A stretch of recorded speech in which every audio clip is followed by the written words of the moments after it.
Eile ezkara, these people I remember.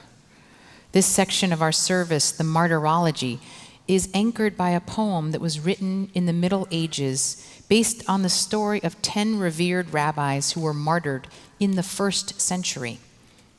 Over 1,000 years after their death, Jews wrote this liturgy. And now, 2,000 years later, we have still not forgotten them. Judaism has always taken memory as a sacred act, and in particular, remembering those martyrs of our people killed just for being Jewish.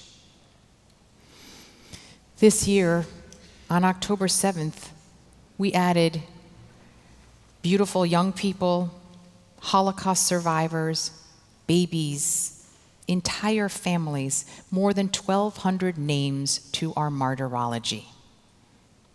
At Central, we became particularly connected to Itay Chen.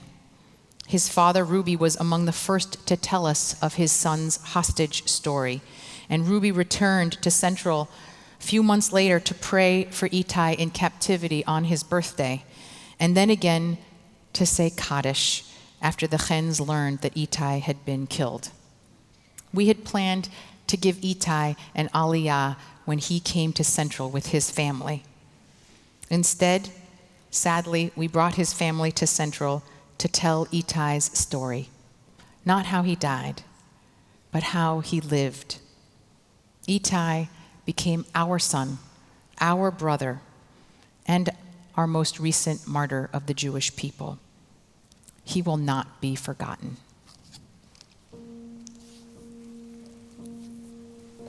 We all wear the same bracelet, the same purple bracelet. It's the same as Itay used to wear. Hero. Yeah, it's a hero. I think his whole life he helped people, and he was a hero. I think we feel closer to Itay when we have this bracelet.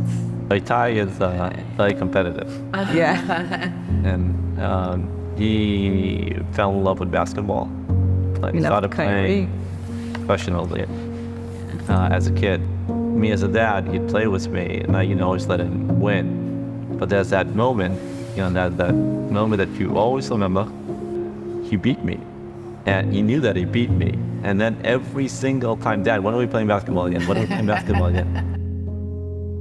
I always thought it's very interesting what he would choose to do in his life, professional life, because he's very creative. He likes to sing. He was excellent at school, but he decided to be a combat soldier. Yeah, in middle school, Itay helped me a lot in learning subjects I was weak on.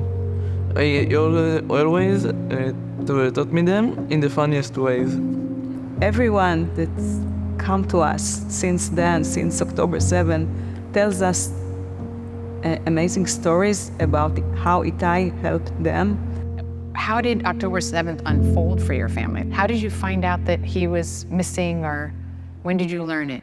The day before, at night, I spoke with him on the phone because he was in the army. He was in a kibbutz. It's a quiet and beautiful place, and when we wake up in the morning, we wake up to a war, and we did not hear from him. You have your youngest son's bar mitzvah the next weekend. Alon was born on Sukkot, and he studied for months, and we said, we cannot take it from him. There were a lot of people that just wanted to hug us and be with us. It made sense to invite everybody to the bar mitzvah. People said to me, I haven't stepped in the synagogue for a decade or whatever. Having the mitzvah of people listening to Shabbat and to a parasha, and listening and hearing from a rabbi, I think, at least the thought was, okay, this is all on Itay. Like Itay, this is him, so it's for him. We were sure that it's a matter of days that Itay's coming back.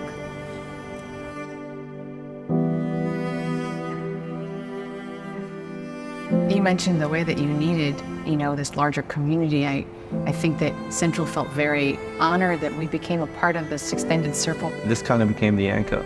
to me at least. Like, you know, I come here every once in a while that I'm in town because it gives me that feeling of, oh, which all of us, you know, want to feel. People ask me, can I come and visit you at home? I want to comfort you. And I say, if you want to be there for me, come to the rally.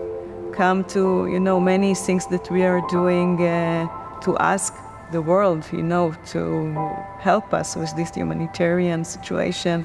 And I think this is where you should be.